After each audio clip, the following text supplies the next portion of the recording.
Council and staff, and to those that are joining with us in person, we welcome you. We remind you to please shut off your phones or place them on vibrate. Those that are special greetings are extended to our regular viewers and those that are joining us for the first time virtually. Council, I would remind you, we have two drainage meetings this evening. The first one is at 6 o'clock sharp, and then the second one at 6:15 to follow after that. I would remind everyone that this meeting is being streamed live and recorded for public viewing on the town's YouTube page. We acknowledge that this land on which we are gathered today is part of the ancestral land of the Chippewa, Ottawa, and Potawatomi peoples, referred to collectively as the Anishinaabe. It is through the connection of the Anishinaabe with the spirit of the land, the water, and air that we recognize their unique cultures, traditions, and values. Together, as treaty people, we have a shared responsibility to act with respect for the environment that sustains all life, protecting the future for those generations to come. Council, I would remind you, if you have a pecuniary interest, to declare it at the appropriate time. So clerk, we have a delegation this evening. So council, we're going to go to 4.1, and I'd like to welcome John Van Oss from the Royal Canadian Legion branch number 176 in Forest. John, it's great to have you with us. We welcome you, and you, as the clerk has shared with you, you have 15 minutes for your presentation. Thank you very much. You're welcome. Good evening, council.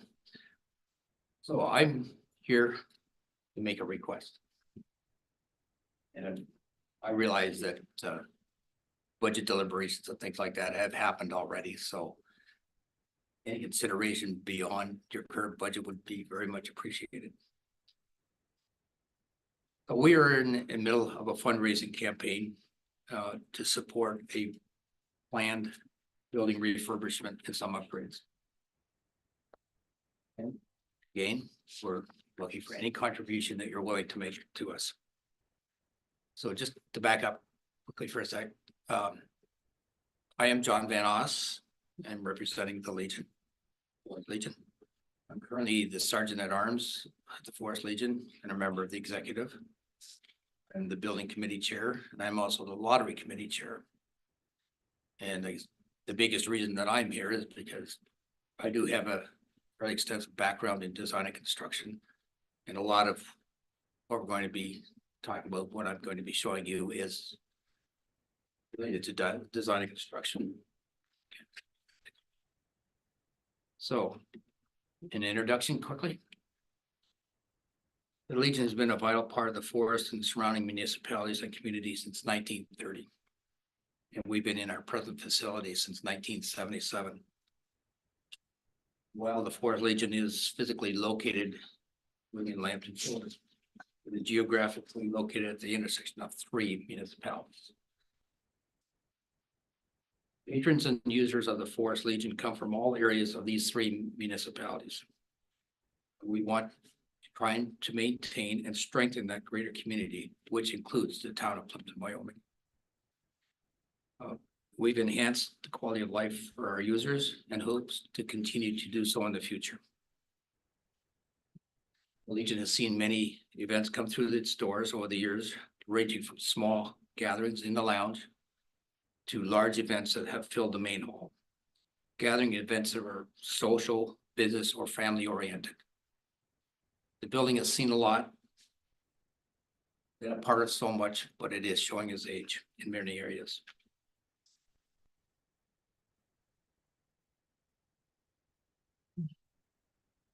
So I'm just going to go through a few statements here, maybe to refresh people's memories or the people understand what we're all about. The mission of the Legion is to serve veterans, including the military and RCMP members and their families, to promote remembrance, serve our community and country. Membership to the Legion is open to all persons, but it is not a requirement to use our facilities. Our facility supports the Legion's mission through providing space suitable for use for the members, including free space for seniors activities, which includes the whole range: darts, cornhole, shuffleboard, cards and monthly dinners for various groups. We provide meeting space for various organizations. Ringette, minor hockey, Provis, Kiwanis, as well as a social gathering place for all its members and non-members. The Forest Legion facility is the largest of its kind in the area. It is a unique facility in that it does provide a licensed lounge for large groups, for receptions, weddings, funerals, celebrations of life. It also includes a licensed lounge for smaller gatherings and meetings. The building is barrier-free. It has been designated as an evacuation center in the case of a declared emergency. The Legion operates as a not-for-profit organization. The facility requires refurbishment and upgrades in order to remain viable, in order to continue to serve the community, support our many current and future users.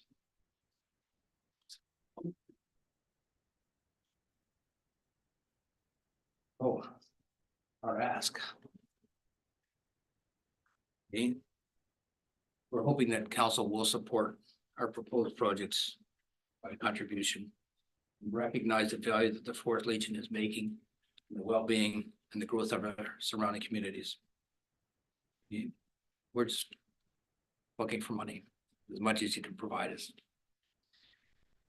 Any funding received will be used to pay for a portion of the services of contractors to complete the work of the projects that we have, including the payment of any contractors' costs for materials and labor required for those projects.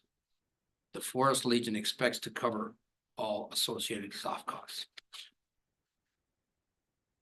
The list. The projects. And we have a project to complete masonry repairs to the north wall of the building. I'll get into the details in a second.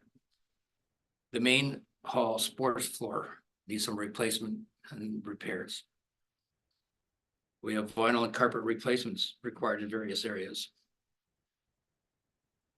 We would like to replace the building audio and public address system. We would like to enhance the whole video system. There's some service area upgrades we'd like to do. We'd like to improve the signage so that the community understands what we're all about and what we're doing. And we're planning to convert all of our lighting systems to energy efficient LED fixtures, along with suitable controls and lamps. This is the first project, the one that started all this, so to speak. Masonry is in need of repair because we don't want to lose the lateral stability that pilasters provide. And we've undertaken a study, had a report done on what repairs are required. In the pictures that you see, the cracking on the two columns, if you will, are a result of water infiltration and freeze thaw. Once water got in, affected the steel reinforcing in the column. There's concrete inside. When that expands, everything starts to expand. The rusting expands and cracks the concrete and the masonry. The main hall sports floor, it's original to the 1977 building. And we would like to refinish or repair any worn or damaged areas. This floor is a large floor. It's in use for a lot of activities, dances, exercise programs, just general use for meetings, and shuffleboard courts that we would like to maintain. They are used at least twice a week for different, primarily for seniors groups.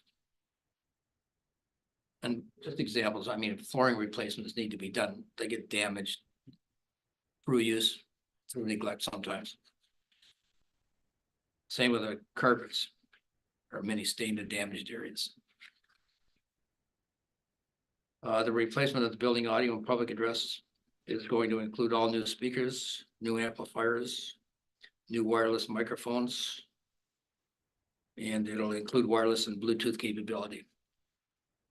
And part of the reason we're asking for this is people are asking for this sort of service when they book weddings or receptions and things like that.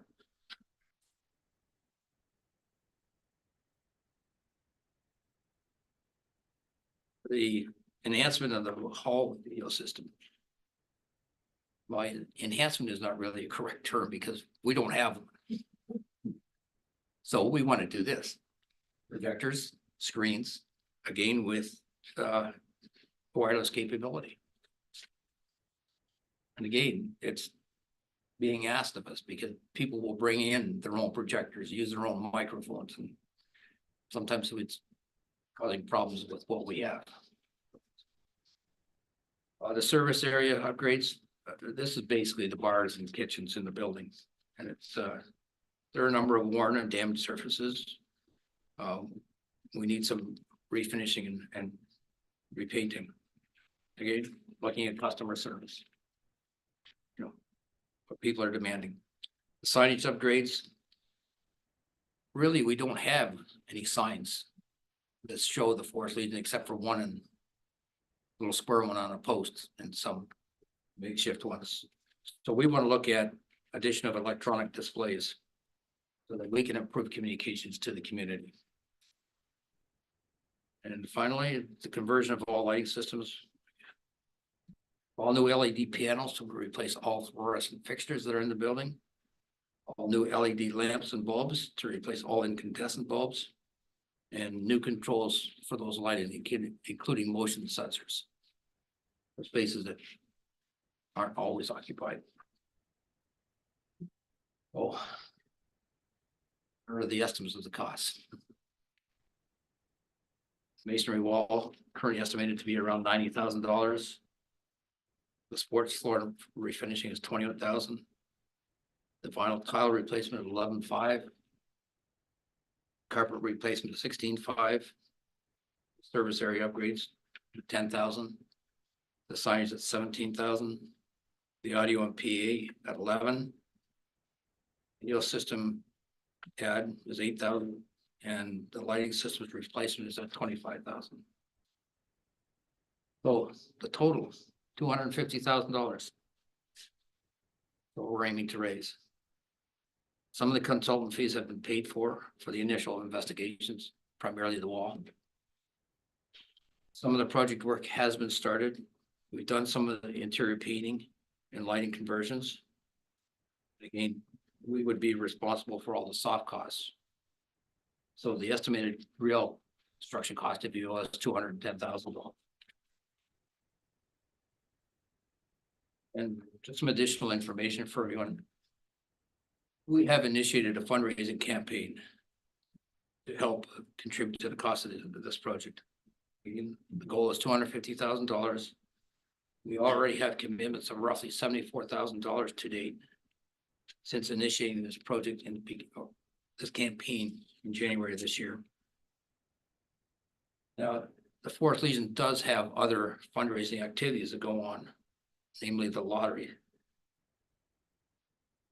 But those are in support of those others that we aim to please or to serve. Forest Legion contributes, as does any other legion, to the Royal Canadian overall national and local goals. In addition, we contribute to the community in form of donations to the youth, veterans, and seniors groups by the way of the Poppy campaign and by way of the art lotteries. We do have funds in reserve, but those funds basically are designated for the operation of the building and emergency situations. We do have some of those reserve funds set aside specifically for the soft costs for the project. I believe we have a solid plan for a successful implementation of these projects. We have a number of volunteers at the branch that are experienced in these kinds of projects, other than myself. The engagement of our engaging professionals where necessary, and we plan to competitively bid all the project work. In summary, we are asking council for a contribution for our fundraising campaign. Thank you. Thank you very much, Mr. Knox. Appreciate your presentation. We certainly do respect the work that you and the fellow legions do, and a very integral part in every community throughout Ontario for sure. Council, do you have any questions for Mr. Benas? I'm going to start on my right. Councillor Bojan, anything from you? Thank you. Just one question for individual donations. Are you doing like personal donations through an online, through the website, or is it? Yes. There is. If somebody wants to contribute and would like a tax receipt. The tax receipt will be issued by Lambton Shores. So the tax or the check should be made, or the donation needs to go to Lambton Shores. Care of the Legion Building Fund. We have an email set up for electronic transfer as well. Thank you. That was the only question I had. Thank you. Thank you again. Councillor Basie, thank you. Councillor Rodriguez. No, I totally support your endeavors. I hope we can do something for you. Deputy. No, I just think the Legion's been around a long time and, you know, there's lots of activities that always go there and go on there and hope they keep on doing and yeah, it's certainly considered very good. Thank you. Councillor Van Claver. Thank you, Mr. Benas, for that presentation. Yeah, you got a great spot there. And it'd be nice to see it updated, see it improved. If you want to attract weddings and other events, it's got to look the part, doesn't it? Yes. Thanks. Councillor Bova. Thank you for your presentation. I know you got a very giving community over there. I have lots of friends over there in Forest, so I think you'll do well. All right. I have nothing else, Mr. Benas, but thank you again for coming. Certainly take a look at this. All right. Thank you for your time. You're welcome. Have a safe ride home. Good evening. Thank you. Okay, council, let's go to item number 5, business arising from previous meetings. Anything under that, clerk? Nothing, that's fine. Okay, council, let's go to item 6. Yep. Save the deputy. No, shoot me. Let's go to item 6 and we'll draw your attention to 6.1. I have a motion by Councillor Rodriguez, seconded by Councillor Basie, that the minutes be adopted by council, and those confidential minutes of the closed sessions of council remain confidential and restricted from public disclosure in accordance with the exemptions provided in the Municipal Freedom of Information and Protection of Privacy Act. It would be the minutes of the Planning Council meeting minutes, the closed Planning Council meeting minutes, both of February the 26th, 2024, the regular council meeting minutes, as well as the closed regular council meeting minutes of February the 28th, and the special council meeting minutes of March the 4th, 2024. Any questions on those? Everybody's had an opportunity to read them. Hearing none, I'll call for the vote. All those in favor? Carried.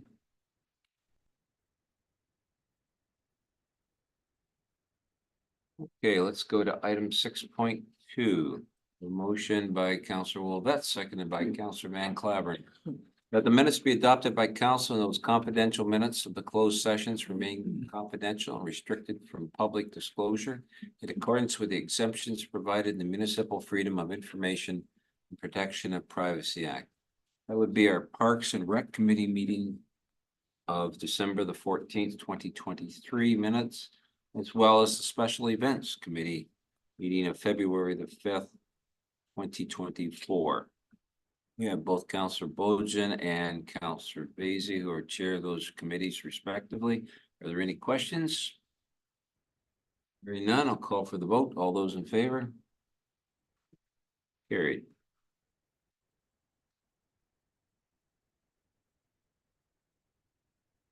Okay, let's go to item 6.3, councillor's report. Deputy?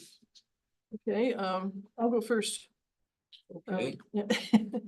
I got my name in the news for not voting for the county budget. Because I've been doing some stuff for you lately.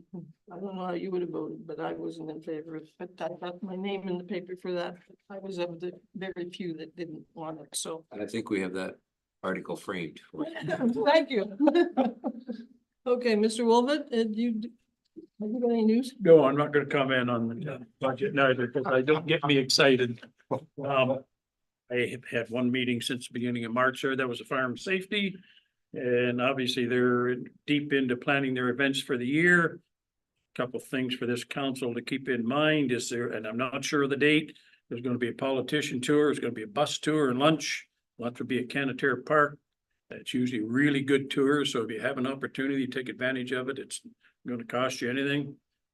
So take advantage of that. They're also looking at, that'd be an interesting one for some of the councilors, but they're looking for a politician day out at Podolinsky somewhere in the middle of April, around the 18th. And they're gonna try to teach some of us how to drive some farm equipment. Maybe a big combine or something like that, or at least put you up in it so you can see the dangers around it. Isn't it a little late for some to do that? Yeah, Okay. I think you're right. And the Kids Safety Day this year is going to be in Elvingston, and that's going to be on July the 24th.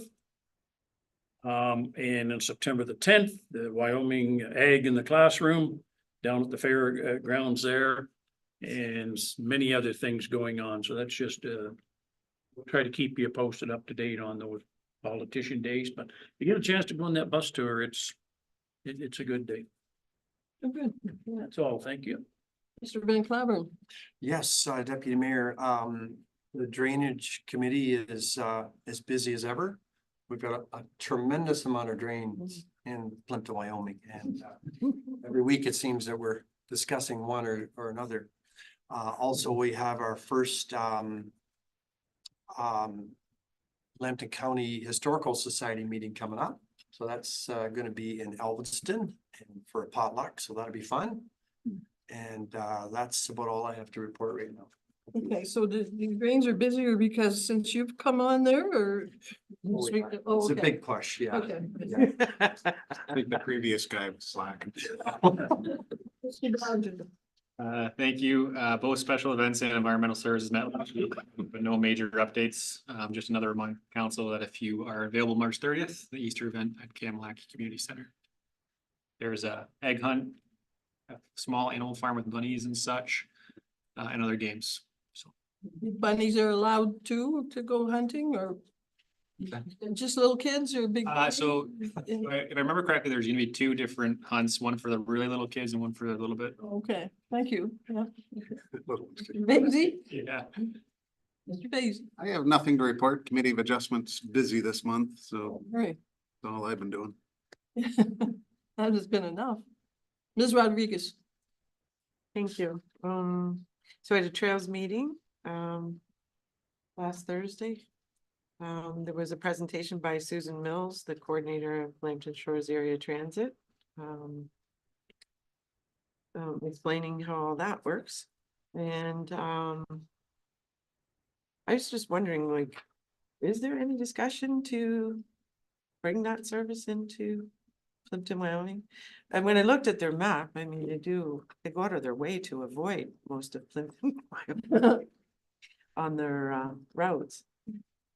Is there any in the future conversations that's gonna inquiries? If I may, Deputy through Mr. Rodriguez, Councilor Rodriguez, at this stage, there has been no discussion with us relating to that. I think they wanted to get this off the ground first to see how basic route would work. And then if they saw it was successful, I think we would have an opportunity maybe to just ask, could it come through our area? Like maybe down Lake Shore or something like that. Right, so, People. because I did inquire, like, is there a possibility of adding another road? Because Lake Shore would definitely be a, Yeah, and I've, to be honest with you, I've had some of our residents reach out to me and asked if that would be a possibility. So I think once they get things moving solidly, then we can ask. so, well, from what I took away from the presentation, is things are moving exponentially solidly to the point where they're at overcapacity on the routes they have. Isn't that positive, eh? It's phenomenal, and they say normally you see, your downward and your peaks and down, it's just straight across. It's phenomenal. I agree. Yeah, and their grant is up in 2025, so to be able to get into the next grant round. I think we would have to show some interest even in an inquiry stage this year. To do that, so I hope. Do they give staff direction, or do they just do it, inquire and tell us, or? I believe we would have to have a discussion with our staff on that, which way we want to go on that. Okay, That would be probably correct. okay. So we also discussed, e-bikes being allowed on, the Sarnia trails, which they approved, for the trial period.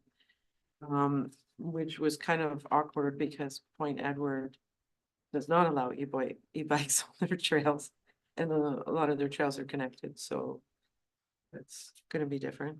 Something they should do is expect or require horns or bell or something on those bikes. So when they're coming up behind people, you don't scare me half to death.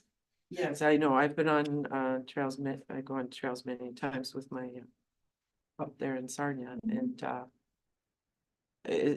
ones even without, without e-bikes, I mean, there's some professionals Yes. on those trails. Bikes. And dear Lord, scare the bejesus out of you. Mhm. Holy smokes. What I think they should do is put a speed limit. And that solves all the problems with e-bikes and the bikes alone. Like no more than 5 kilometers an hour. On on trails. trails. Yeah. I think that would just solve a lot of problems. That's a good right. I'd agree with you on that, but. No. Like was- I would say on multi-use trails, because they're not dedicated for bikes alone. So on multi-use, you have to give consideration to everybody who's using that trail. So that's my 2 cents. Last Friday, I did a fire hall tour. I didn't make it past the fire bay, after 3 hours. Did they catch you up? Did you put all the equipment on? I did. I had, the bloopers alone. But, I had all the fire gear on. Helmets are really heavy. And, crawled into the fire truck with all that gear on to put on the air respirator, lots. I used the jaws of life. I pick up a pop can A pop can. without crushing it. Did it handle any hose, water? Yes. hose? Yes, I did. I learned a tremendous amount. I don't know if anybody else, I mean, probably. You guys probably know a lot more about it, being on council longer or involved with fire. Myself, I had no knowledge whatsoever and sitting on the fire committee, so I thought it was a really good experience. I learned lots about the gear, so now I can kind of associate in those meetings with what they're talking about. Good. And, I can't thank them enough because they took a lot of time to set things up for me, to make sure I could do hands-on. Spoiled brat. I was very spoiled, and they were so proud in what they do. So that really, So you'll be signing up soon. oh, yeah, firefighter, I don't think I'll ever be. I mean, by the time I gear up, 10 houses will be burnt down. Mr. Mayor, are you done? Yeah, thank you. Mr. Mayor? Thank you, Deputy. First of all, I want to thank you for covering for me at County Council. You're very I welcome. appreciate that very much. Secondly, on bicycles, I believe the safety is they have to have a bell or a horn on it. So all bikes are supposed to have that. And we learned that at the bike safety days. And thirdly, the rumor is the Easter Bunny, the real Easter Bunny is going to be in Kamlaki at the end of the month. So a good opportunity to see that as well. Other than that, Deputy, I have nothing else at this time. Okay, thanks. That must be the end. I believe it is. Thank you. All right, council, let's go to item 7.1, accounts. I have a motion by Councillor Van Claveren, seconded by Deputy Mayor McEwen, that the council remuneration claims for February 2024 be approved for payment. Any questions on those? Call for the vote. All those in favor? Carries. Thank you, Councilor.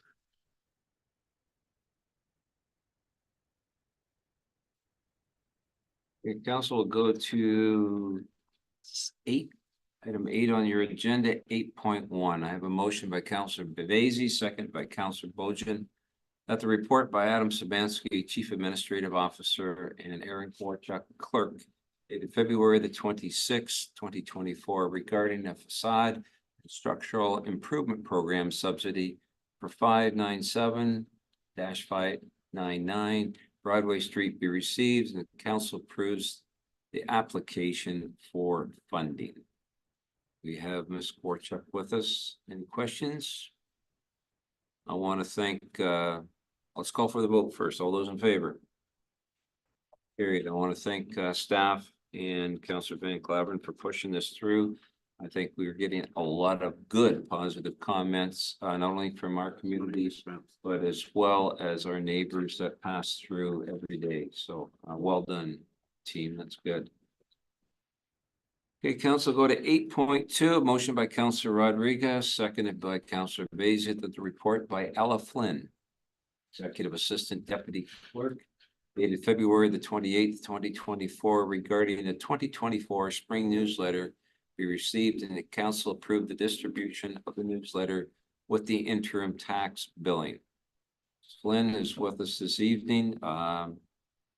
Any questions, comments, concern on my left? Anything on my left? No, I think I think the poster's great. Just one question for Paul, like on the after hours emergency, that's good. That's right on top of the sheet here.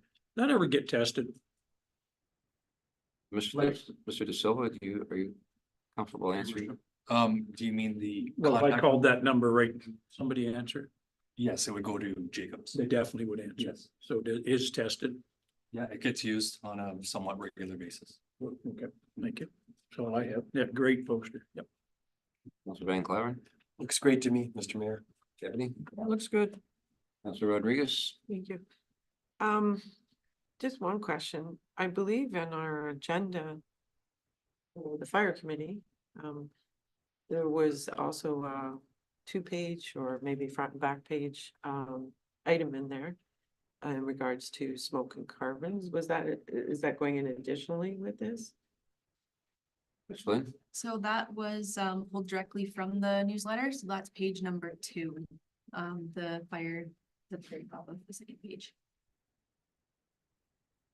There just seemed to be a lot more in that, what they had on that agenda than what I see here. So I don't know, maybe I missed it. If I may, what's on the screen there, this is the second page of the newsletter showing the smoke alarms. I believe what Nicole had included was everything we've done so far this year. So like post on Facebook, on the website. Yeah, it included multiple sources beyond the newsletter. Okay, thank you. thank you. Councillor Bazey, Nothing for me, it looks good. Bojan, Can we just make, is it too late? We changed one of the dates for the events. The safety day is the 27th now. We can just make that week go if that's okay. July 27th. 7th.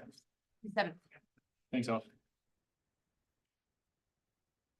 all, Councillor? That's it. Okay, so Councillor, going back to that motion by Councillor Rodriguez and Councillor Bazey, that the report by Ella Flynn, Executive Assistant Deputy Clerk, dated February the 28th, 2024, regarding the 2024 spring newsletter be received and the council approve the distribution of the newsletter with the interim tax billing as amended. Councillor Rodriguez, Councillor Bazey, are you okay with that? Having added to it? Deputy? I thought maybe our clerk over for Parks was going to say something, but in the upcoming park projects, I wouldn't mind having something about Blue Point in there, you know, like we've got Plum Park, we've got about 5 roaming parks. Could we Oh, have a little bit about Blue Point in there? Because we're going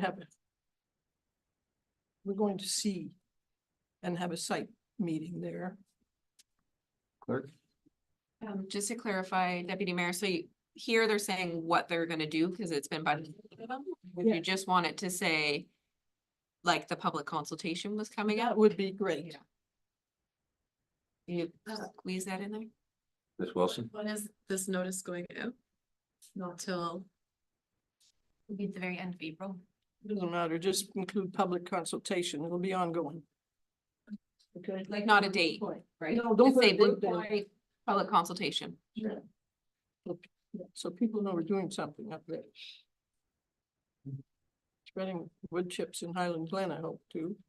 You know, that sort of thing. Mover and seconder, okay, adding those to it. Maybe Councilor Rodriguez, Councilor Vacy, you okay with that? Yep.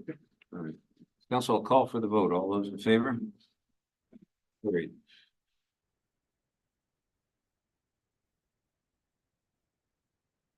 Okay, I have 8.3, a motion by Deputy Mayor McEwen, seconded by Councilor Van Claveren.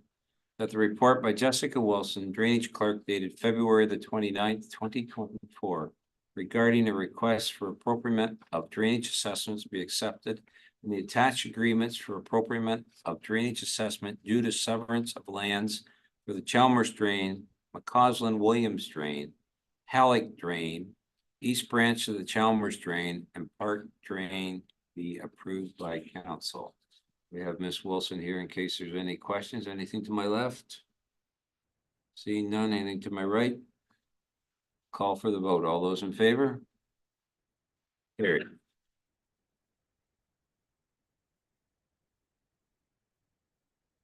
Okay, let's go to item 8.4.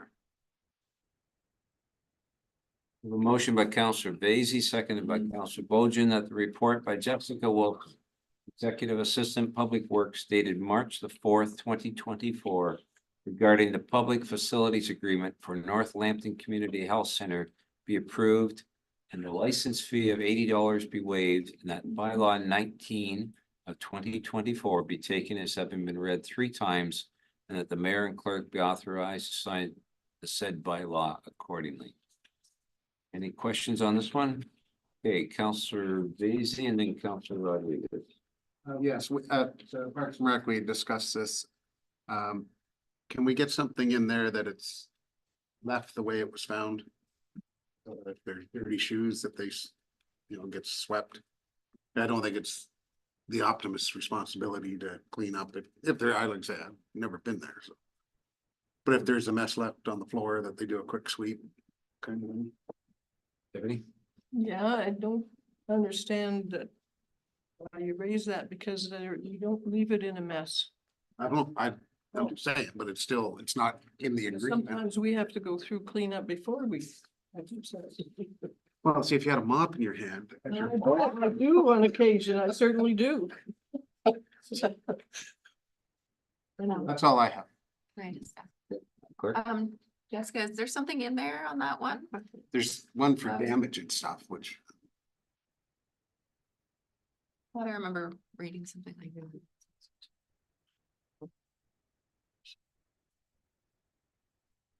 Yeah, responsible for any damage. If the renters fail to clean up or remove all garbage, waste, and recycle, cleanup fee may be charged. There you go. The point. Okay. So it's good. Yeah, I'm good with it. Thank you. Thank you, Councilor Vacy. Councilor Rodriguez, then Councilor Bojan. Thank you. So my only question was, is you noted that it's the facilities used 3 times a week. Is it limited to that, or can they vary from that? Or is there any restrictions on that? I know it says if it's being used or booked for something that's going to generate revenue, I get that part, but are you limited to the? I would think so. I don't think they can just go in there another day without. Well, obviously, like, they could ask permission for that. I don't think it should be given, but I just wanted to know. Move it to a Tuesday instead of Thursday. Yeah, if there was a snow day or something or Yeah, whatever. they have asked in the past, and even 2 years ago, I believe you only were there twice a week. They asked to use it 3 times. And that's when I just mentioned, like, unless we have a booking and we can generate revenue from it, then they're free to use it, Okay, okay, perfect. because it's empty majority of the time. Okay, that's all I want to know. Councilor Bojan? That answer, I was thinking about first right of refusal for paying use. My question was answered. Okay. Nothing else? We'll call for the vote. All those in favor? Great.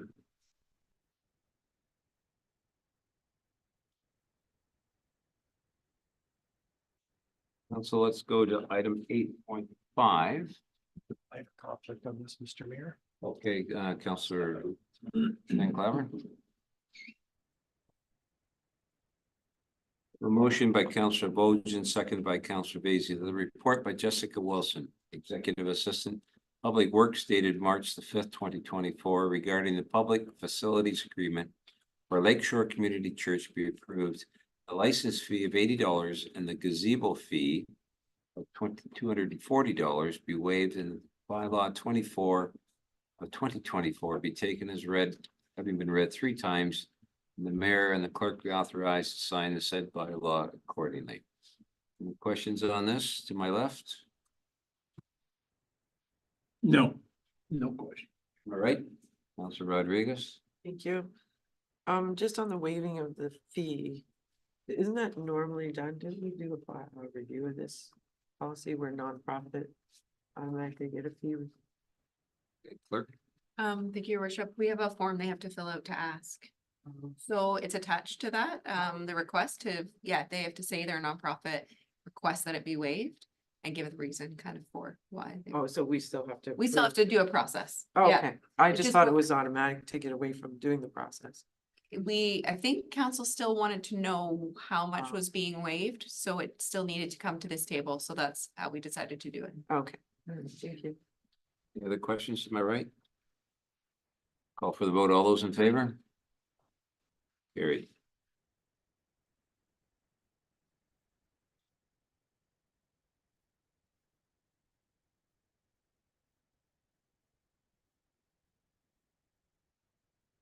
Council, let's draw your attention to 8.6. Moved by Councilor Van Claveren, seconded by Councilor Wolvett, that the report prepared by Paul De Silva, Director of Public Works, dated February the 22nd, 2024, regarding the purchase of a 1-ton 4x4 truck be received, and the quotation submitted by Finch Chevrolet Cadillac Buick GMC of London for $95,669.79 plus net HST be accepted. We have Mr. De Silva here in case there's any questions. Councilor Basie first. Yeah, is there any reason why not going with a local vendor for $300? It's gonna cost us more for warranty work and whatnot when we can run it right down the street. De I Silva? could see if it was thousands of dollars, but for $300, to me, it makes no sense. De Silva? Yeah, through your worship, I completely understand that argument, and what I will say is that the quote did have a clause, a privilege clause, saying that lowest or any tender is not necessarily accepted. However, if you look up the case law on this, you'd have to have certain criteria for that to be the case. So for example, like a delivery date, we had a specified delivery date, and the low tender couldn't meet that date, then we could go to the second lowest tender. And I would also say we run the risk of, if we were to select a local vendor, which I understand this council may want to do, it will decrease competition in the future because other vendors and other municipalities just won't want to bid our one. So that would be my comment to that. I guess I just found it interesting that none of the local stores except the one put a bid in, and we've got GM stores, Ford stores around us, and it's just one observation. Anything else to my right? Councilor Rodriguez. Thank you. No, I kind of agree with Councilor Basie, like it's $300, and I understand what you're saying, but we're talking about $300 here. Like, if we were talking 1,500 or 2,000, I don't think that would deter competition in the future, but there is that bigger concern about servicing and the potential cost savings. And do we know? You said that they had to meet a delivery date, and if they couldn't, is that not known before we accept a tender? De Silva?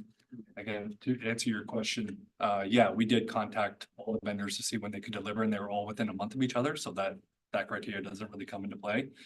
And although I understand what you're saying with the $300, this is showing that this process works. So if we were to just say select a local vendor every time, it would decrease the competition. They wouldn't have to sharpen their pencils. So I do understand what you're saying. We could go with the local vendor. I'm not saying that we can't. I'm just saying we have to treat all vendors fairly. And I guess this process is in place to increase competition and show that we're procuring goods at fair market value. So that's why I made this recommendation. Okay, and what's the truck for? I don't see anywhere here where it tells me what it's for. For the works department. Oh, I guess that was a given. Yeah, it's a utility truck. We're gonna use it for landscaping and it's got a box on it, dump box. We could put a water truck on it to water plants. It's a multi-purpose truck. Get back to Councillor Vacy before I go. Just like I say, I understand what you're saying with the competition, but it's not like we're $5,000 and we're giving it away. The $300 will more than come back to us in the staff time running a truck to London once to get warranty work done. Or Sarnia, anywhere, you can't get any closer than down the street, so. I don't know, I'd like to stay local if we could. I agree. Deputy CEO. I just want to warn you of contract law here, is that if you don't go with their first one, there could be some repercussions. I don't know them, know all that as well as, but Councillor Rodriguez. thank you. For me, the focus is not on the fact that they're local, it's the fact that so much that they're local, it's so much about the servicing and the warranty and those cost savings down the road, because it is only $300 difference. It's not necessarily just because they're local, the servicing that comes with that for the cost savings. On the warranty side of it, and the $300 seems so minimal to me, but I don't know.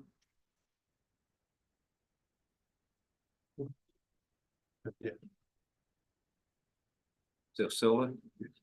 Yeah, just for your worship, it could be serviced locally as well. It is a GM vehicle, so you can go to any GM dealer. Okay, perfect. Okay, to my left, we have Ben Clary. Question? Thank you, Mr. Mayor. I was just gonna make a comment too. It's often the unmeasurables that you can't lay out in a quote. Who's paying the local taxes, whose name is on sponsoring the soccer team. Who's buying in our stores.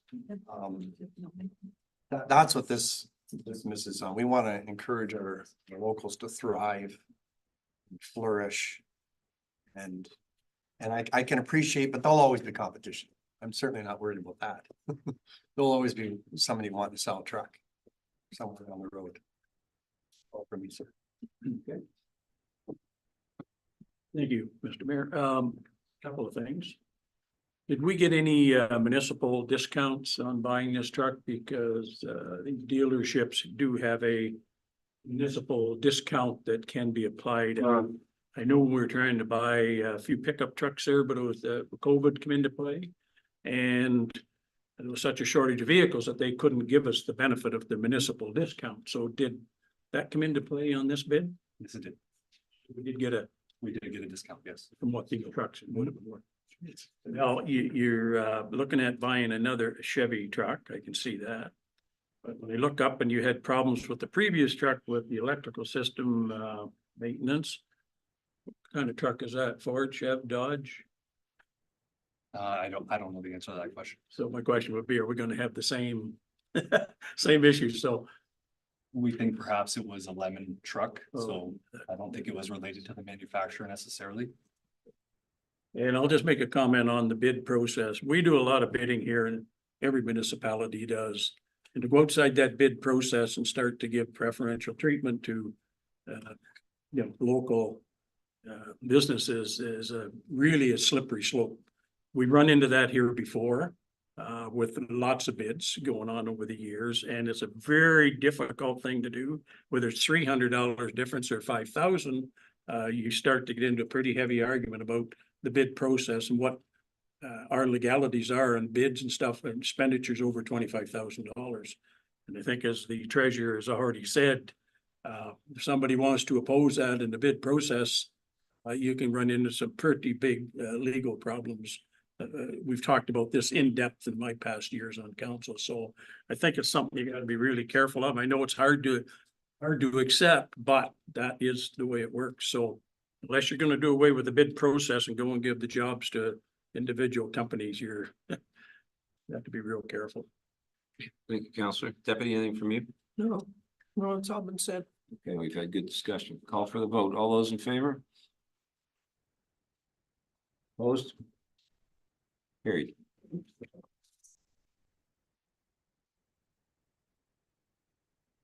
Okay, Council, we'll go to item 8.7 on your agenda. Motion by Councilor Rodriguez, seconded by Councilor Vaizey, that the report by Paul De Silva, Director of Public Works, dated March the 4th, 2024, regarding the mobile food and refreshment vehicle request for proposal results and recommendation be received, and that the proposal submitted by Anita Coffey be approved by council, and that bylaw 26 of 2024 be taken as having been read 3 times and finally passed. The mayor and clerk be authorized to sign the said bylaw accordingly. Any questions on this motion? Councilor Rodriguez? Thank you. Just one. We said it was a really short time frame. This was something new. Obviously, we only got the one, but if somebody came in a month from now, would it be considered, or would they have to wait till next year? Mr. De Silva? Through your worship, that is something that we would definitely consider and take to the Parks Committee as long as it wasn't direct competition for Anita, like within the same park, or let's say at Lake Shore and providing another coffee truck service. Okay, thank you. Any other questions? Call for the vote. All those in favor? Great.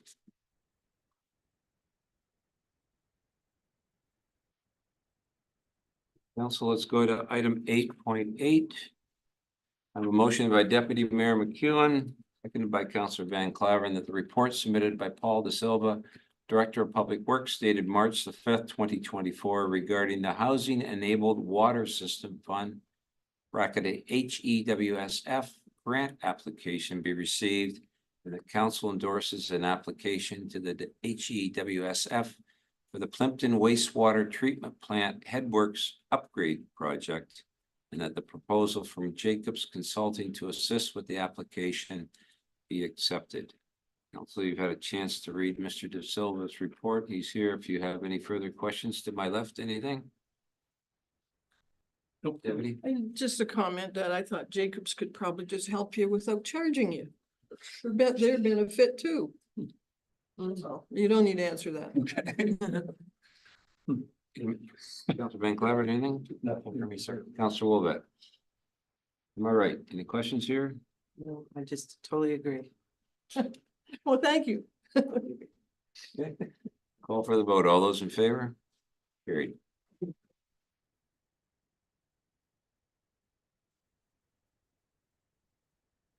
Okay, council, let's go to item 9.1. We're going to do one more and then we're going to take a break so Councilor Van Claveren can set up for the drainage meeting.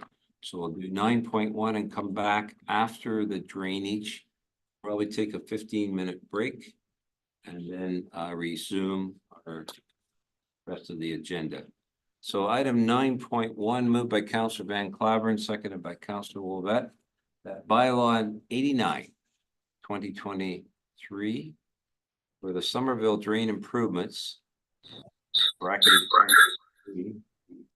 being a bylaw to provide for drainage works in the town of Plympton-Wyoming, the county of Lambton be taken as having been read a 3rd time and finally passed on the 13th day of March 2024, and the mayor and clerk be authorized to sign the said bylaw accordingly.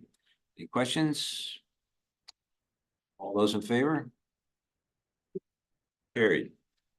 So at this time, I'm going to adjourn this meeting for till after the drainage meetings. We will then take a 15-minute break.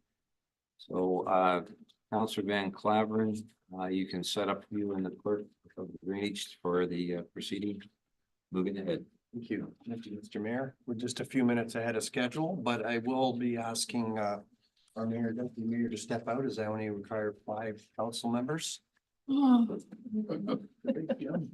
gun. Yeah. Just step up. Go too far. Don't need all the No, cookies. I know. 5 minutes. Yeah. You want to take a break?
This is the quarter revision for the Invercarn drain. At this time, I'll ask if there's anyone with a pecuniary interest that that need to make that declaration known if necessary. This, the purpose of the Court of Revision is to hear appeals from landowners regarding the schedule of assessment only. Set out in the engineer's report dated December 21st, 2023. For the Invercarn drain. The Court of Revision has no authority to change the engineer's report in any way. The schedule of assessment may be altered, but the total must remain the same. If one assessment is reduced, then the other assessments must be increased to balance. Allow me to introduce the members of the court and staff that are present. Councillors Bob Wolvette, Alex Bojan, Mike Vasey, Kristen Rodriguez, and John Van Claveren, Chair of the committee.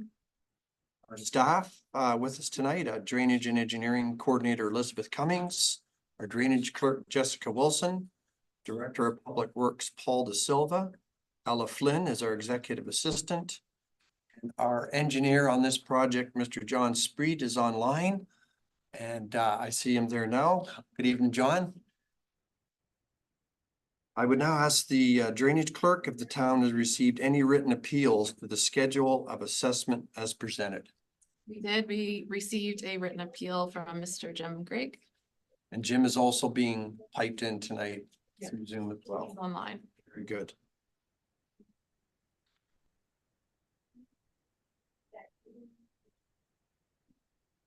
Our engineer, Mr. John Spreed of Spreed Associates, will speak first. And then followed by the appellant, Mr. Jim Grigg. Then the engineer will be allowed to rebut as well. So Mr. Spreed, I'll turn it over to you, please. Sure, thank you. Can you hear me all right? That's loud and clear. Great. So, you know, obviously we have an appeal tonight, so I'm just going to give you a brief overview of our assessment and then open up the floor. So the Invercarn Drainage Works, it was a petition signed by a group of neighbors, and everybody, if you look on page 11 of our report, you'll see that there's assessments for benefit and assessments for outlet. So landowners that are getting a direct connection to the drain, they'll be able to discharge their, you know, surface water into the drain directly through means of a pipe or a catch basin or whatever. They're assessed a charge of $12,000. Everybody is assessed the same amount. So if you see on that schedule on page 11, everybody's paying $12,000. Then you pay under the act, if you have water contributing to the drain, you pay outlet. So outlet varies along the length of the drain. If you're at the top end of the drain, you're using the entire drainage works. If you're at the bottom end of the drain, your water doesn't, you know, only uses the bottom portion. So people pay outlet, and that's also based on the amount of land area you have. If you have more land area, you pay more outlet. In addition, we've also assessed the roads a lot of benefit because, you know, there's going to be catch basins along the road. Total about $63,490 for the roads.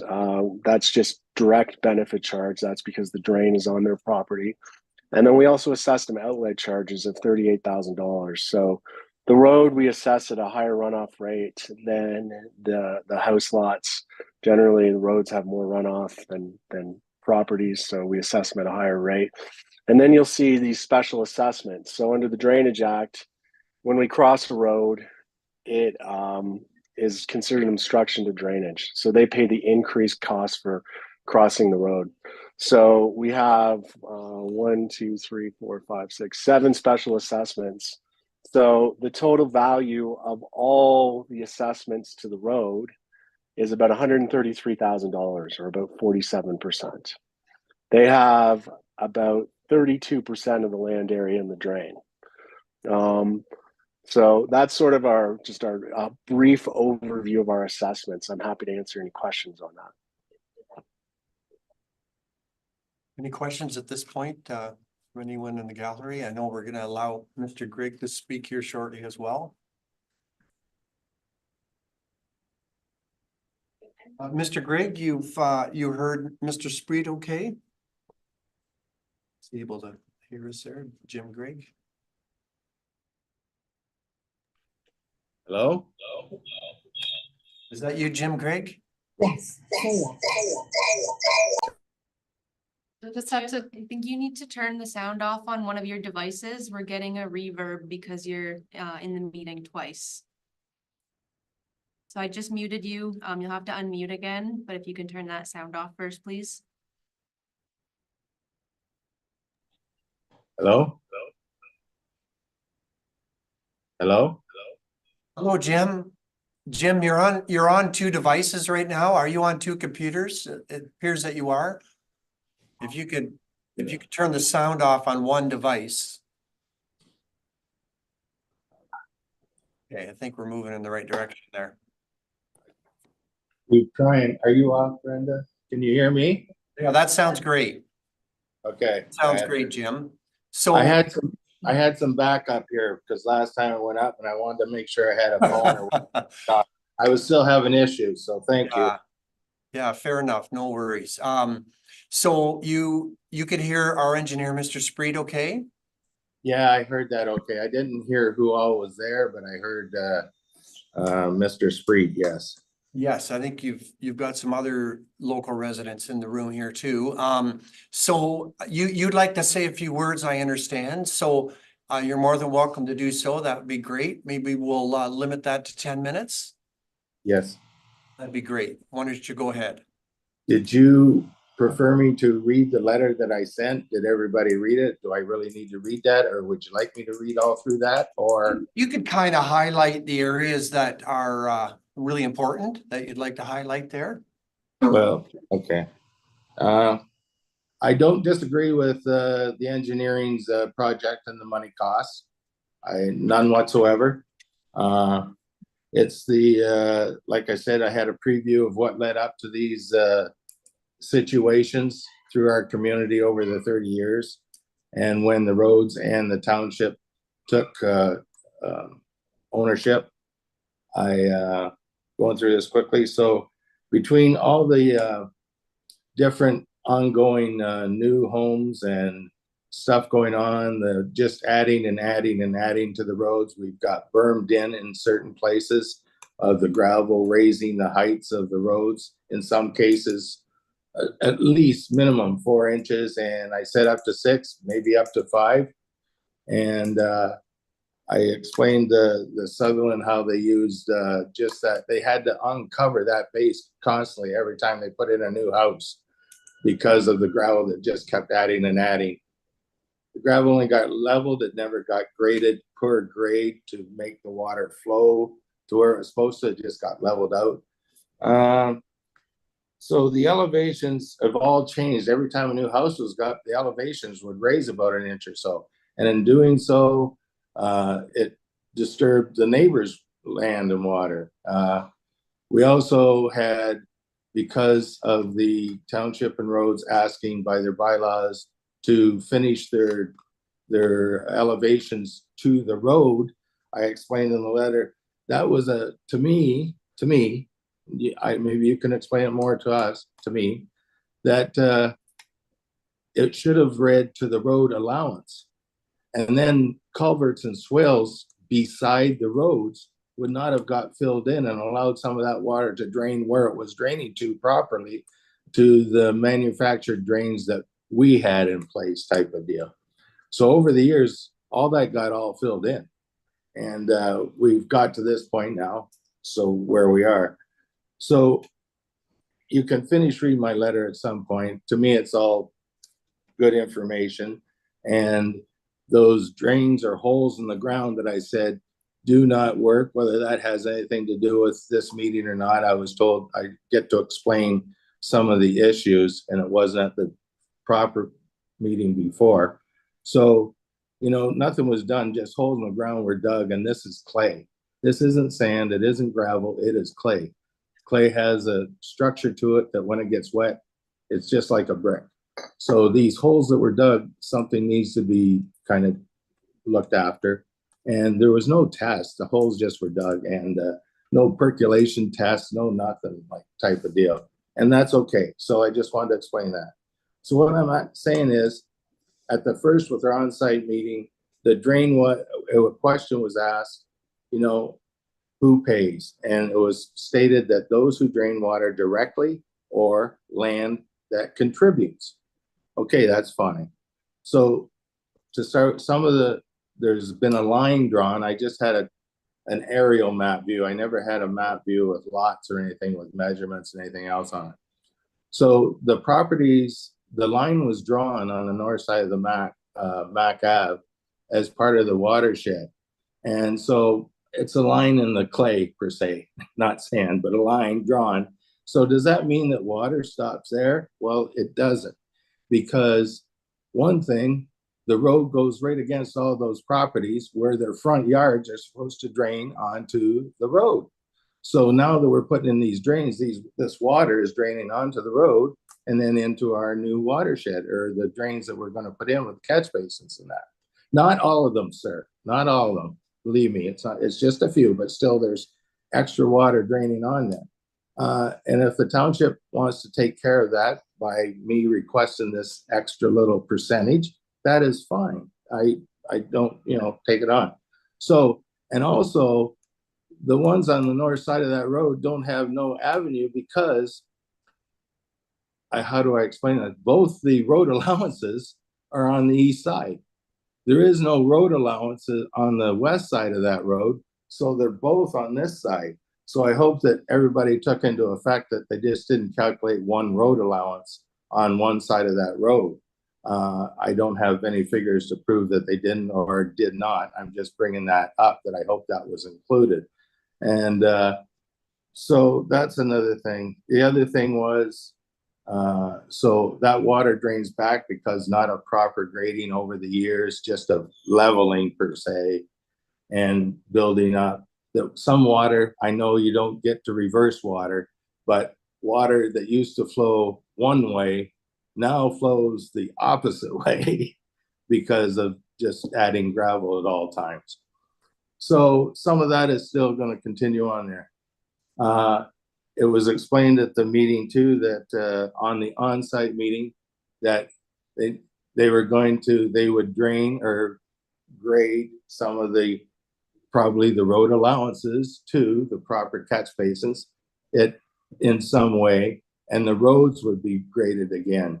And they try to do their best, but even the roads superintendent at that time said even their smallest equipment won't fit on our roads in there, or whatever, the gravel roads, to do it properly.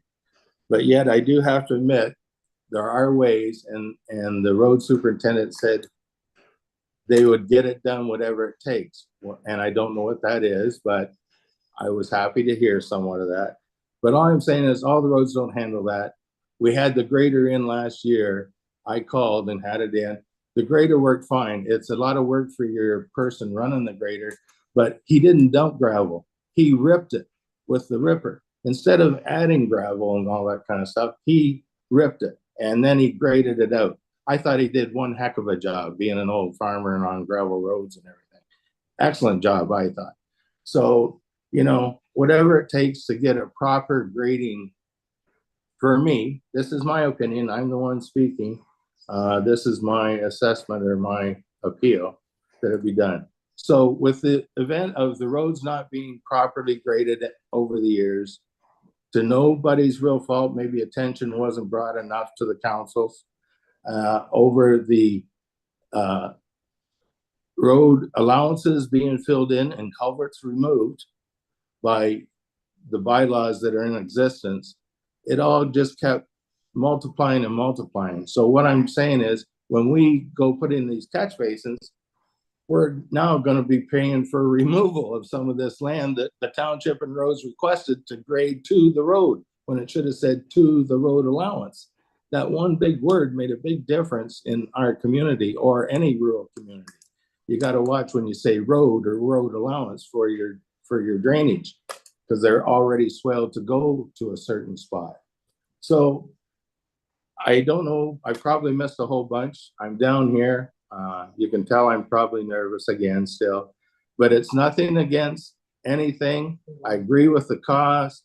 It's just, I figure that cost with what stuff I got sent out by the departments should only cost, I don't know, 8 to 10 grand on my figures. That's the cost I kind of come up with to make it 50-50 and spread it between the rest of the petitioners that are on the list. So I'm glad you're, there's a lot of other things. And also I do have pictures from, I had pictures to the drains department a couple of years ago, but I have far better pictures now and show the increase of what's happened, where the water lays, and that the water does flow onto the roads that's not incorporated past this line. So I'll be happy to give them on when I get home. But right now it's kind of dark. I thank you for your time. Thank you for hearing me, but hopefully everybody was listening. I only see Mr. Woven and yourself, John. So I don't know what the other people are thinking of me or looking at me like, but anyway. They're all smiling, Jim, and you were within the time limit, which was kind of unheard of. So way to go. I didn't have my other device to put the egg on. So there you go. So I appreciate that. Our engineer, Mr. Spreet, did you have a kind of a rebuttal or a follow-up to that? Well, I don't disagree with Mr. Gregg that the whole area, since it was originally conceived, has completely changed. I mean, there was cottages there that were, small. Now there's big houses, there's more runoff, there's driveways. The whole area has just gotten developed. So that's why this drain is, I can't literally, I don't know anything about the past. I look at what the situation is now and I assess my costs, what I think is fairly now. I think that the new drain will really improve the situation. Like I just looked at the plan and roughly counting, there's at least 15 basins that are going in various spots to provide better drainage, surface drainage over the whole area. I think what we're charging the roads is fair. And I would hope that the court would leave it at that. Very, very good. Okay. Are there any questions from the gallery? Anybody else in the community that might have a question or comment or? Like, Listen to Mr. Gregg and we listen to the engineer and very we're the good. only other Invercaronites here. Any members of council have any questions for our engineer or anybody in the community there? Seeing none, we're going to leave the room and deliberate and return with our decision momentarily.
Well, we did get a chance to deliberate and we have landed on a decision. We are gonna hold firm with the engineer's assessment. So therefore, and with respect, Mr. Griggs' appeal has been denied, but you articulated it very well. And you know, given that if we were gonna adjust the assessment somewhat and then have some more engineering charges, we just felt it was a very fair assessment.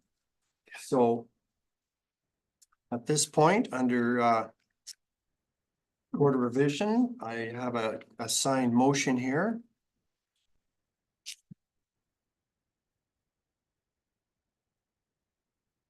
Moved by Mike Vacy, seconded by Councillor Bob Bolvet. After review, the court denies Mr. Griggs' appeal and confirms the assessments on the Invercarron drain as contained in the schedule of assessment dated December 21st, 2023.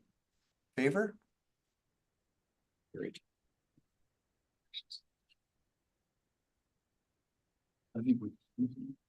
I have another motion here signed by Councillor Bob Bolvet and seconded by Councillor Mike Vacy that the Court of Revision meeting for the Invercarron drain be adjourned. I'll stay here. It's gonna be, gonna get to Windsor, Al. Thank you for your time and consideration. We look forward to the project being completed. Excellent. Good night. Mr. Griggs, that's a pretty nice picture behind it. Yes, yes. Very impressive. Looks like Puerto Vallarta. Puerto Vallarta. He just did that despite us. Yeah. I am going to retrieve our deputy mayor. She's going to chair the next drain meeting and I have a conflict of interest, so I will be recusing myself.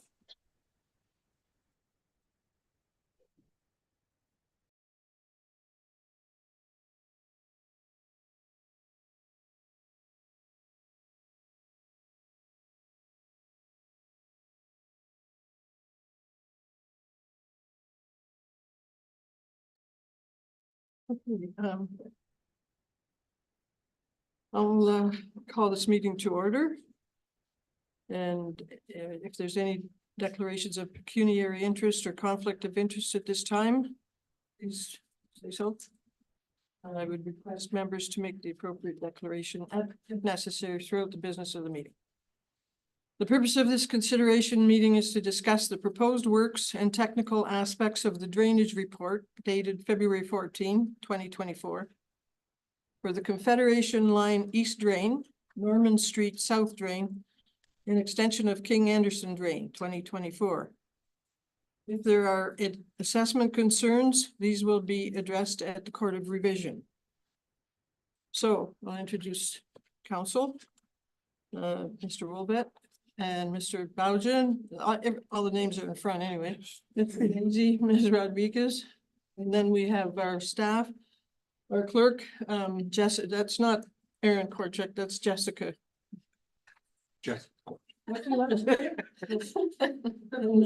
Paul De Silva, who is our Director of Public Works. Ella Flynn, who's our technical operator there. She's the expert on it. Our drainage and engineering coordinator, Elizabeth Cummings. And then we have Josh what? Warner, who is what are you gonna do on this one? I'll give On behalf of our Dobbin Engineering, you're gonna discuss this stuff, aren't you?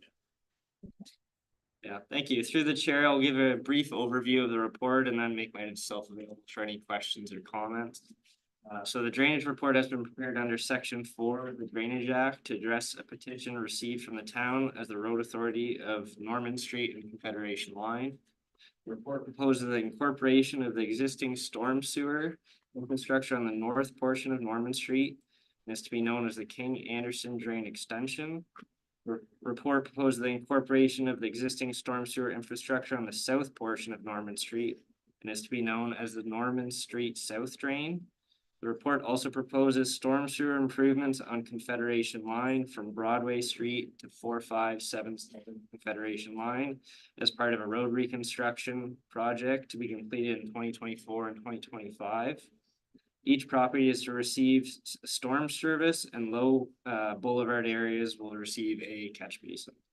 The total estimated cost for the drainage works is $702,499. The report also includes a detailed breakdown of allowances, assessments, provisions for maintenance, working areas, drawings, and construction specifications. I'm available for any questions or comments.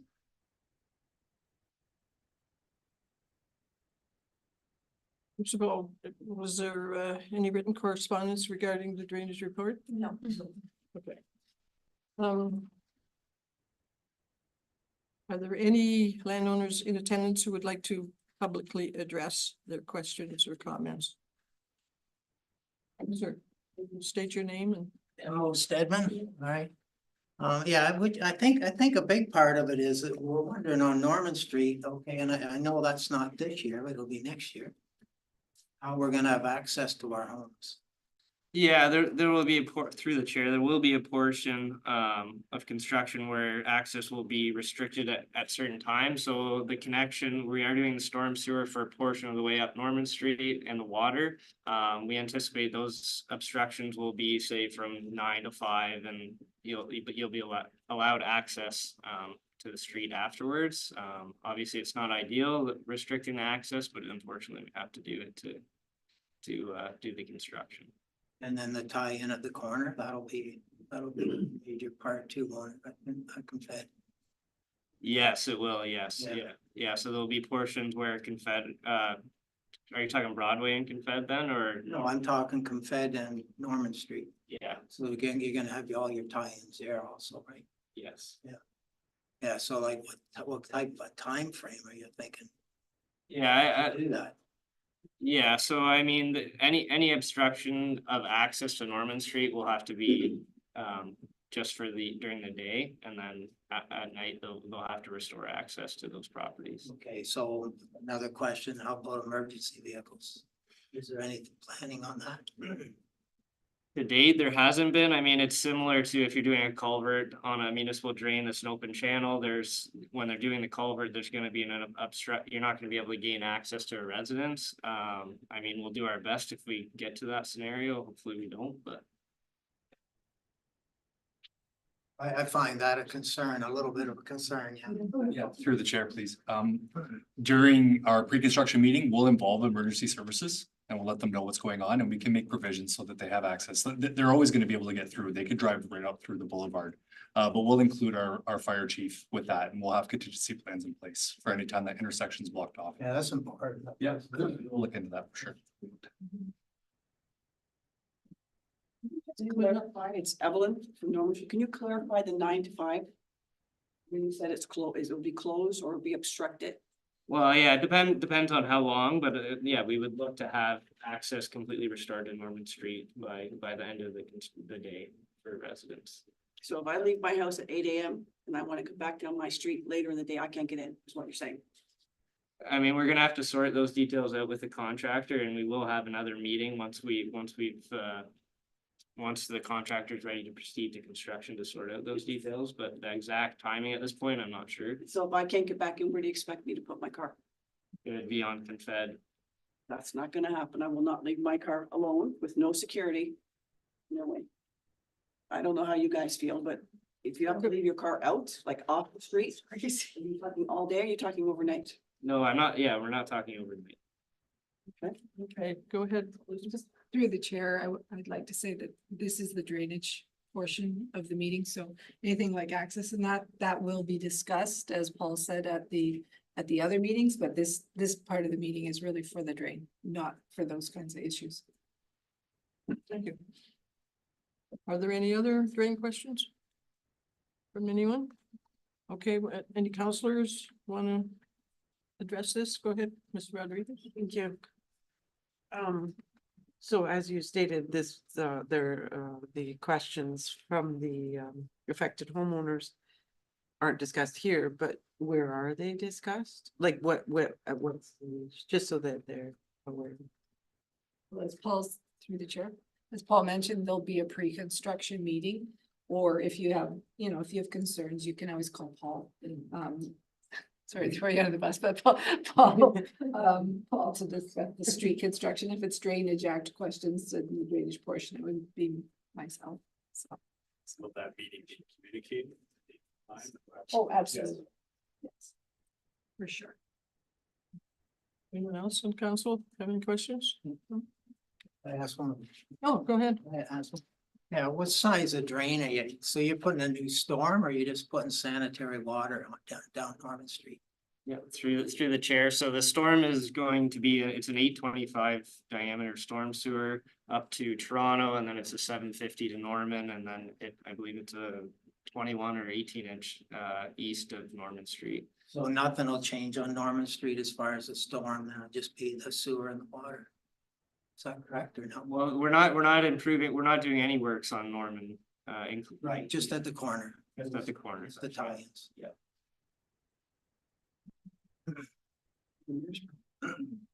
So.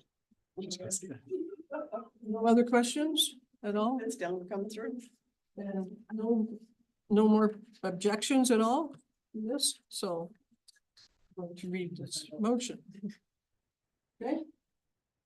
That the report by Josh Warner of Ardavin Engineering Incorporated dated February 14, 2024, regarding the Confederation Line East plus Norman Street South Drain plus extension of King Anderson Drain 2024 be adopted as presented, and that bylaw 21 of 2024 be taken as read a first and second time, and that the mayor and clerk be authorized to sign the said bylaw accordingly.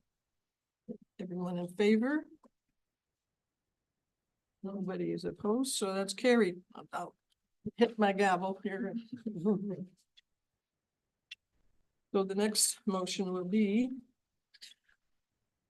by Daisy and Wobet, consideration meeting for the Confederation Line East and Norman Street South Drain and extension of King Anderson Drain 2024 be adjourned, and the Court of Revision be set for April 10th, 2024. All in favor?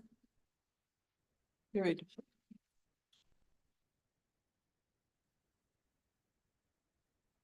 So I guess we're done. Welcome to stay for the rest of the entertainment. Probably won't be interesting. For those exciting, yes. A 15-minute break now? I thought we already had one, just. You guys did it. Well, I had one, okay. Straight through. We're Access more. gonna have a 15-minute break and we'll see you in 15 minutes.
Okay, welcome back, everyone. I'd like to draw your attention to item 9.2. On your agenda, I have a motion by Deputy Mayor McEwen, seconded by Councillor Van Claveren. Bylaw 88 of 2023 for the Carmichael Improvements Drain, bracket of 2023. Being a bylaw to provide for drainage works in the town of Plympton-Wyoming, the county of Lambton be taken as having been read a third time, and finally passed on the 13th day of March 2024. The mayor and clerk be authorized to sign the said bylaw accordingly. Any questions on that motion? All those in favor? Carried.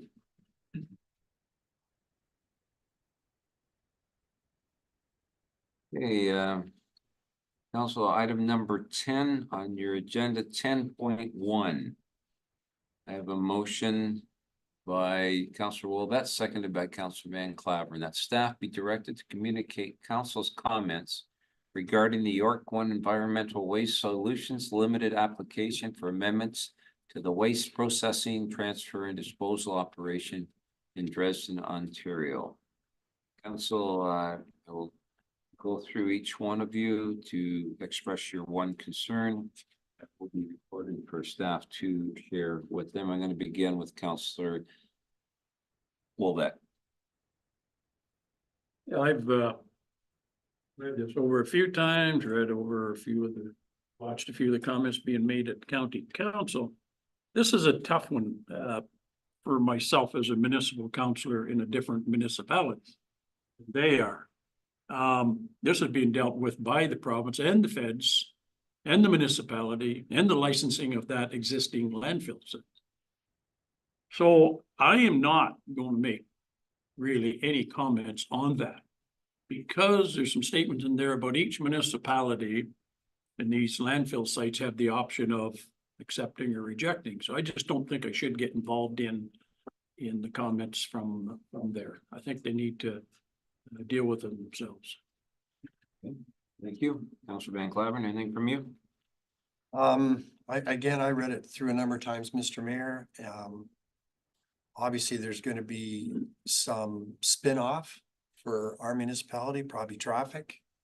And so if there was any concerns, it would probably relate to that. At this point, I probably don't have much else to add. Thank you. Thank you, Deputy. Yeah, just the routes that the trucks will be using, and if they're going through our municipality, they're certainly gonna wreck the roads. That many, if they all use the same road, but if without knowing what their route will be, I guess we could ask. I don't know. That would be the main concern, is the traffic. Mr. De Silva, do you have any information to comment on the deputies? Yes, thank you, Your Worship. That is my primary concern as well. I want to have a better understanding of where this waste is being generated and what the traffic looks like and how it's going to affect our municipality, especially on 21 there, because anything coming from the 402, I would imagine will come down 21 to this site. However, anything say east of London, I suppose would go the 401. So I just want to get a better understanding of where that traffic is coming from. Okay, thank you. Councillor Rodriguez. Thank you. Again, it was just roads, and I support our neighboring municipality and their concerns. Thank you. Councillor Basie. Yes, kind of in agreement with Bob that it's really none of our business. It's the traffic part coming through is, and the rest of it is, dealt at county level, and that's why we have the county level. So. Yeah, thank you. Councillor Bolton. Yeah, similar lines. I think if Paul's got some fair concerns, so I think if we can just direct staff to get those answers, if it's possible to get those answers in terms of traffic, because that's the only thing that really impacts us. Otherwise, I trust the direction that county council gives. Okay, good, thank you. Okay, council, I'll call for the vote. All those in favor? Carried.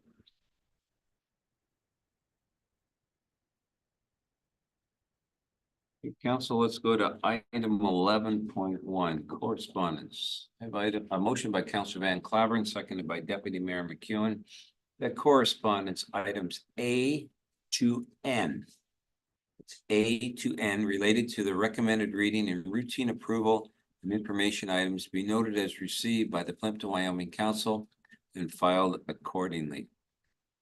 Beginning on my right, Counselor Bojan, anything for you on that? Nothing for me, thank you. Okay, Counselor Basie? Yes, K, please, which we're back to the township of Don Euphemia and securing natural gas. See, the one ahead of it is trying to stop natural gas. Don's trying to keep natural gas. I think it's easy for the city people to say they don't need natural gas because they don't have 100 acres of corn to dry. How else is that gonna get done, right? So it's, for me, it's an agricultural thing as much as heating our homes, but it's to eliminate it just makes no sense to me. So would you like to pull that one, Counselor? Yes, please. I guess that's all you wanted to know. And express our support for Don. Please. Don Euphemia, okay. Counselor Rodriguez, anything for you? No, mine would have been ditto to Councillor Vasey's comments. Thank you. Deputy? Yeah, B, Judith and Norman Alex Foundation grant. Is there any projects that we can think of to apply for? You know, I think maybe, is there something at Highland Glen we could even do? Would you like I to, mean, it's available, so. would you like to have it pulled and ask staff to review that? and Yes, See if please, there's thank anything? you. Yeah, Plus on our manager's list for reviewing. okay, that's good then. So, just so council's clear, it's on the management list to pull and take a look at and see if there's anything there. So deputy, you won't have to, you're okay with that? Yes, that's good, as long as somebody's looking at it and maybe thinking of something. Anything else? from you? Yeah, Police Services Board, what's an SRO? I couldn't figure out what SRO was. The report highlights some of the great work being done by the SROs. The report also encompasses a SRO year-end review. What is an SRO? School resource officer, is that? Yes, yes, it is. What is it? School resource officer. School, okay, all right, thank you. Oh, Which one was that, Nitty? that was on page 124. Of which letter? 146. Lampton Group, C. Okay. Oh, see, short. Trillium. We didn't get a Trillium grant. Oh, it's just disappointing. I just want to say that. What was the topic on? You know, Clerk or? Resilient treasurer? Communities Fund. Which one was yours? Oh, it was mine. Yes. What was it? Requesting to, overhaul our website and bring it into Oh, today's standards and accessibility. well, we could have used that last night. It's the website. Oh, the website. Oh, I see. Okay. Yeah, unfortunately, it was disappointing. Yeah. Okay, and the Housing Accelerator Fund refers to a meeting. If you, What number would that be, deputy? that is G, G. G, okay. What is it? HS. So, yeah, I would be happy to meet with you to explore ways that we can partner with you to support your housing objectives. Do you think, what do you think? We had our, It's worth maybe following up on? Or if not, it's okay. I just wondered if, yeah. they're saying we didn't meet our housing objectives because I believe. Yeah, we didn't get it, but qualified. it was not selected for funding, but maybe we need some explanation, so we can, or if there comes up again. I can. Glenn? So I had replied back to them when we received this email because I thought it was rather vague on why we didn't get the funding, and all they could say was there was a lot of interest and not enough money. Yeah, So and that's, but they also say that if, as your local contact and member of such and such, I would be happy to meet with you to explore ways that we can partner with you to support your housing objectives. So ask them what, if they can partner with us for some more funds. You know, they're opening the door, why not? Doesn't hurt to ask, you always got no. Okay, and page 130 is a preparedness grant. We got it, and thanks, whoever filled that out, great job. That's right, it was a chief, yeah. And then we've sent half a dozen more requirements since then. Oh, okay, all right, no, that's good, that's all the comments I have about the correspondence. I think you Thank missed 3 or 4. I did miss a few, but I just making up for other ones that I never asked about. No problem. Thank you. Councillor Van Claveren, Nothing further for me, sir. Councillor Wolvet, I anything? just strongly agree with Kay on Mike's there on the natural gas, strongly agree. Okay, anything else? That's all. Okay, so, Do that one first. okay, I have a motion, I'll reread it. By Councillor Van Claveren, seconded by Deputy Mayor McEwen. That correspondent items A to N related to recommended reading and routine approval and information items be noted as received by the Plympton-Wyoming Council and filed accordingly, save and accept for item K. All those in favor? Carried. Councilor Basie, as he brought it up, and Kristen supported it second. So I Okay. voted on that. Motion by Councillor Basie, seconded by Councillor Rodriguez, the council support correspondence item K in the township of Don Euphemia regarding securing access to natural gas. All those in favor? Carried.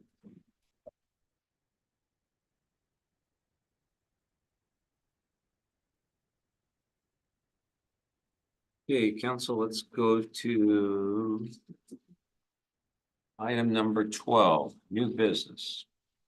Councillor Rodriguez, anything new under that? Never first. Surprise, okay, We got 3 pages. no. But I had 3 things. If that's okay. Well, The first, the 2 of them are pretty short.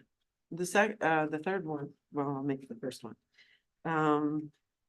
Is I wanted to watch the community adjustment meeting last night as well, because there was a Blue Point subject there.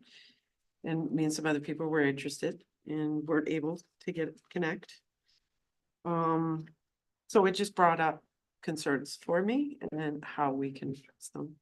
And I think there are options to address that. I mean, obviously, since the switch from COVID to online availability to publicly access meetings, the trend has gone to where everybody just logs on and watches, and it also gives them the ability to view at their own leisure. And technology breaks down. It's gonna happen. It rarely obviously happens, but has happened, but it will happen. And it's inevitable. And I just think we need solutions for that. And for me, my idea was that having the ability to record locally the meeting and then be able to upload it at a later date if technology is not working. I mean, as part of our due diligence and the process, I understand we do our best, but I think we can do a little bit better with more options for solutions. I mean, at the end of the day, these are public meetings and they should be accessible. There's no time to get in the car and race down here. No time to tell anybody you need to get in the car and race down. Got here after we were done. Yeah. Right. But you know what I mean? So it's a tricky situation, right? So I just think there should be the ability to record locally and upload when you're to. I mean, we have to have another camera sitting around here recording what we do. Well, at I the think same that's- time. How many recordings did you want? Well, I think it's a small ask for public transparency, and not everybody wants to participate. We could use it just in case, have it sitting Sure. there just in case, not, Yes. yeah, really, brilliant, Eddie. okay, what else you got, Councillor, anything? So I don't know how to move forward with that. Do I have to ask for a motion for staff to look into those options through their current provider? Or I just think it's fundamental in the process. I think by the sounds of everything that happened last night, nothing would have worked. Well, I think a local recording would have worked. You're not relying on internet, you're not relying on YouTube. It's in-house recording. Go Deputy Clerk. Yeah, I can provide some context for last night. So normally we try and get the system set up well in advance, just in case there are any issues. So unfortunately, last night Lisa had something brought to her attention right before the start of the meeting. So she was dealing with motions and decisions, and then had to deal with this at the very last minute. So unfortunately, time wasn't on her side for dealing with issues. So it was kind of a one-off situation in that sense. So I think as long as the people running the system give themselves some time, we hopefully, knock on wood, shouldn't have this issue reoccurring regularly. I'm not discouraging the idea of a backup system just in case. I just wanted to provide that detail about last night. And I appreciate that, but that's just one of many variables that could happen, you know? So I think it's just important to make these meetings accessible to the public. And I don't think it's a large thing to do. If you'd like, your worship, you could take this back to staff and look at options for some built-in backup plans. On the positive side, I think that's the first one we haven't been able to broadcast since May of last year. So nice that hasn't happened, but also nice that we find out what's going on and look at some options. So if you're okay with that, I don't know that we need a motion. I think we would just bring the information back for council to make a decision, and that would be the motion. Fine with that. I'll make a note. Thank you. So my other item was on the Main Street grants. I did I received the information from the Trails Committee, Vicky Prale from Sarnia Land and Tourism, and provided it to staff, who then posted on Facebook. But I just wanted the public to be aware. So for small businesses, much like the grant we just supplied for the facade improvement on a heritage building, this grant provides up to $20,000 for businesses located on identified main streets in the province where there's commercial establishments, small businesses, whatever. They could also get money for facade improvements, for improving the layout of their stores, POS machine improvements, things like that. And then there was also one for that the town municipal could look at, which offered up to $250,000. Which maybe you guys are already looking at that one, because I was thinking as well of Highland Glen on that one. So. Good. Oh, and the last one was Lakeshore Road. Lakeshore Road, as you know, a lot of us suffered through a closure last summer for an endless amount of time. And we were all told that they were slated to do the next portion of Lakeshore Road, which was from Mondawmin to Kamlaki. Now my understanding is that is not going to be a total road closure, but it'll be alternating and slow down traffic on that. I'm not sure if that's still the case. And we're coming up to construction season. We didn't get a lot of notice last year too, which upset a lot of people. So I would like to know if we could look into if that's still planned to go ahead, and what is the timeline for it to begin, and how will it affect our community? Mr. De Silva. Yeah, through your worship. That project is being administered by the County of Lambton. It is scheduled to happen this year. It is, for the majority of it, it's a rehabilitation, but they are adding a slip through lane at Fleming Road. So that might require some closures, but I would imagine they'll be intermittent and that the road will remain open for the majority of the time.